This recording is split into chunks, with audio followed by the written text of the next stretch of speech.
Chapter 9: The Heart of Europe, Polish and Austrian Mines. 1.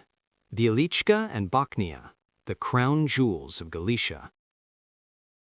Beneath the green hills of southern Poland, there's another world, a world carved entirely from salt. It has been there for over 700 years, built by the hands of miners who descended into the dark and never quite came back the same. The mines of Wieliczka and Bochnia, once called the crown jewels of the region, and not without reason. For centuries, these mines funded the universities of Krakow, built its cathedrals, paid for armies, sustained an entire kingdom, all from salt. The salt here is unlike anything found elsewhere on Earth. It is not white, it is not pink, it is green. A deep, somber olive, dark and heavy, the color of ancient clay and silt, trapped within the crystal over millions of years. It gives the walls a brooding, almost metallic gleam. And this green salt, turns out, is remarkably strong. Strong enough to carve, to shape, to sculpt. Over 7 centuries, the miners of Wieliczka turned their underground workplace into something extraordinary. A cathedral, built entirely from salt. 101 meters beneath the surface, the Chapel of Saint Kinga waits. Step inside. The walls are carved with intricate scenes, figures and landscapes, and biblical stories, all chiseled from the living salt by the hands of men who worked in perpetual twilight. The floor is laid in a checkered pattern of dark and light crystal, and overhead, massive chandeliers hang from the vaulted ceiling. Not glass, not crystal imported from Venice. Salt. Thousands of hand-polished salt crystals catching every flicker of light and scattering it like frozen diamonds. It is one of the most beautiful rooms ever built by human hands. Now, travel a short distance to the sister mine of Bochnia. Here, the world is older, rougher, more raw. Deep vertical shafts plunge into the earth. Narrow tunnels twist and turn, following the erratic path of the salt veins, and everywhere, timber. Massive pine logs, thousands of them, bleached white by the salt, preserved by the dry, sterile air, holding back the crushing weight of the mountain for centuries. The sound here is heavy silence, broken only by the occasional drip of brine into an underground pool, or the distant creak of an old mining lift. 2 mines, 2 worlds, 1 mineral, and beneath the hills of Poland, a legacy that will outlast the empires that once owned it. 2. The transition of power from leased mines to imperial property.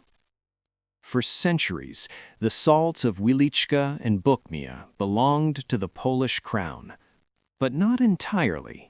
The kings would lease the mines, hand them over to wealthy noblemen and contractors, men who paid for the right to dig and kept much of the profit for themselves.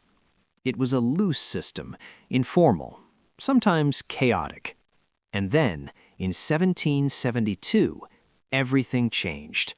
Poland was divided, split between its powerful neighbors, and the mines fell into the hands of Austria, the Habsburg Empire.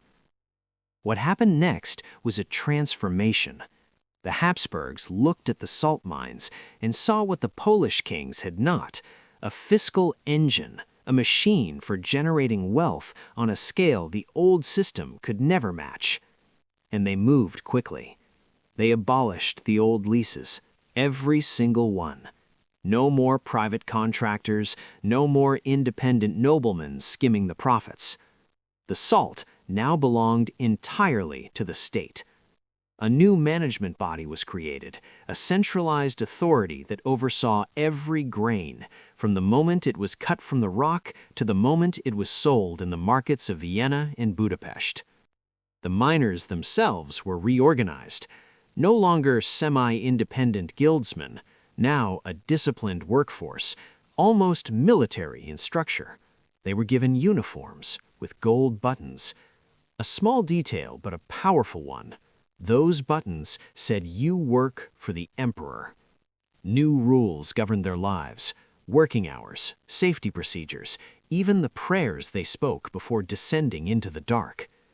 The Austrian engineers brought with them the best technology in Europe: horse-powered hoists to haul salt to the surface, ventilation systems, iron rails for the underground wagons. And they sank new shafts, deep, vertical, precise, cut with an engineering accuracy that reflected the Austrian obsession with order and control. The mines became a state within a state, their own courts, their own hospitals, their own schools, a kingdom underground run with Germanic efficiency and funded by the quiet, endless wealth of the salt. 3. Sculptures in stone, the artistic heritage of the mine. In the deepest chambers of Wieliczka, where the light never reaches and the air has not moved in centuries, men made something extraordinary.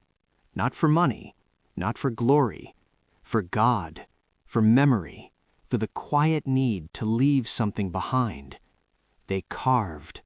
The green salt of Wieliczka is dense, tough, resistant to cracking. In the wrong hands, it would shatter. In the right hands, it could be shaped like marble. And these miners had the right hands. A single statue would take months, years sometimes.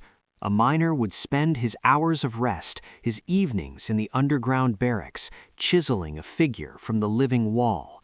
Saint Barbara, the patron of miners. Princess Kinga, the legendary woman who, according to the old stories, brought salt to Poland as a gift. Hold a lamp close to one of these figures, and something happens that no photograph can capture. The light does not bounce off the surface.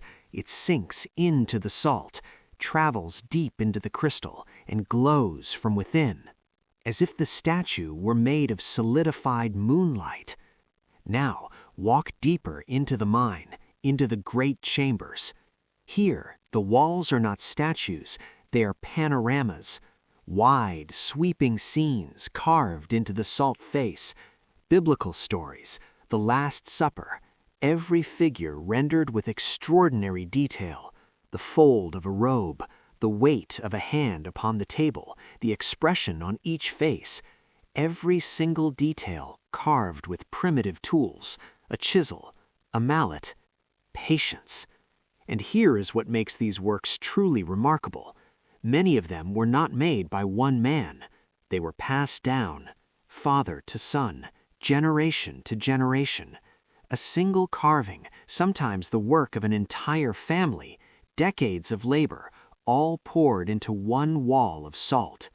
The chandeliers overhead were built the same way. Thousands of crystals, hand-polished, hand-assembled, hung from the vaulted ceiling like the frozen breath of the earth. This was not a gallery, not a museum. It was a cathedral, built in darkness by men who spent their lives underground. And it is still there, still glowing, still breathing, deep beneath the hills of Poland. 4. Salt chambers, the engineering of vast underground vaults. The sculptures are beautiful, but the true engineering miracle of the Galician mines is the space itself, the chambers, vast, hollowed-out vaults carved into the heart of the mountain. Some of them rise 40 meters overhead, cathedral ceilings, stretching into darkness so high that the light cannot reach the top. To create a space like this beneath hundreds of meters of rock and earth without it collapsing was one of the greatest engineering challenges in human history. The first solution was timber. Thousands of massive pine logs hauled down into the dark, stacked, interlocked, built into towering structures that held back the weight of the mountain the way ribs hold the shape of a chest. These wooden frames rose into the vaulted darkness like the skeleton of some prehistoric creature. and over time, something remarkable happened to them. The salt seeped in, slowly, silently, crystal by crystal. It infiltrated the wood, replaced the fiber, turned the timber, gradually, into mineral, stone.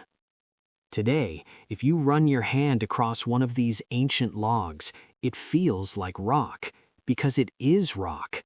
Salt has petrified the wood, turned a forest into a fortress. A cathedral of wood transformed into a cathedral of crystal. As technology advanced, the engineers developed a new method. Instead of filling the space with timber, they left pillars, massive columns of solid salt, deliberately left untouched as the chambers were carved around them. Each pillar calculated with surgical precision. Too thin, and it would buckle under the weight above. Too thick, and the chamber would be too small. One miscalculation, and the mountain could collapse, an entire gallery swallowed in an instant. Walk through these chambers today. Listen.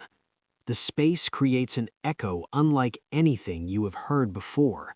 A single footstep, a whisper, the drip of ancient brine travels through the vaulted ceiling and returns to you from every direction. A sound from the deep. These chambers are not just mines, they are monuments, carved by men who understood that to hollow out the earth, you must first understand its weight. 5. Green salt and shebeck, classifying the qualities of the earth. To the miners of Wieliczka, the darkness was not uniform. It was a landscape, rich with differences, layered with textures and colors and qualities that only an experienced eye or ear could detect. And the first thing a miner learned was how to tell them apart. The most important distinction was between two very different kinds of salt. The first, green salt, dark, dense, heavy with ancient clay and silt, the color of a storm cloud. This was the workhorse of the mine, the salt that held the pillars up, the salt that bore the weight. But it was also, surprisingly, the salt that could be carved. Because of its density, because of the way the clay threads through it, it did not shatter when a chisel struck. It held its shape. It took detail. This was the salt of the sculptures, the chapels, the underground cathedrals. Now the second, shebeck, a completely different creature. Purer, clearer, almost transparent in places. Large crystals, cubic and glass-like, that caught the light and threw it back in sharp, bright sparks. This was the noble salt, the valuable salt, the salt that was crushed and refined and sent to the aristocratic tables of Vienna. But it was brittle. Strike it with a pick and it rang, a sharp metallic note, clean and bright like striking a bell. That sound, to a miner, was a signal, a vein of shebeck, the highest grade, the white gold. Below these two there were lesser grades, Spiza salt, so mixed with sand and grit it was barely worth refining, used for animal feed, for industrial work. And then the dangerous one, Zuber, a chaotic, unstable mixture of salt and clay and gypsum, all jumbled together in no particular order, unpredictable, prone to shifting. A section of Zuber could collapse without warning, swallowing a tunnel whole. Miners feared it. Every strike of the pick in Wieliczka was an act of judgment. A dull, heavy thud against the green salt, the work of the sculpture. A sharp, bright ring against the shebeck, the sound of wealth. A hollow, uncertain knock against the Zuber, the sound of danger. The darkness spoke, in different voices, different tones, and the men who listened learned to read it, a whole language, written not in words, but in the texture of the earth beneath their hands.